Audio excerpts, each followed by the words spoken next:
Hello guys and welcome to the tutorial video. In this short tutorial video, I'll be showing you how to buy crypto on Telegram P2P.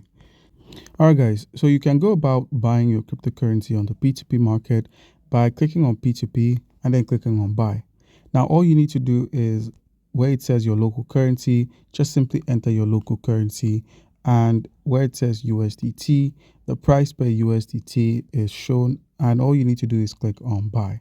So when you click on buy, simply enter an amount of Great British pounds you'd like to buy your USDT tokens for. And once you've entered the amount, simply click on check order. And with that, you'll be able to purchase any cryptocurrency. So this can be done for the USDT. We have the drop down here that says USDT. You can use or select TON. You can also select Bitcoin as well. So all you need to do now is just select your cryptocurrency token and click on buy, and it's done. So guys, comment down below if you have a question, and don't forget to like and subscribe. Thank you.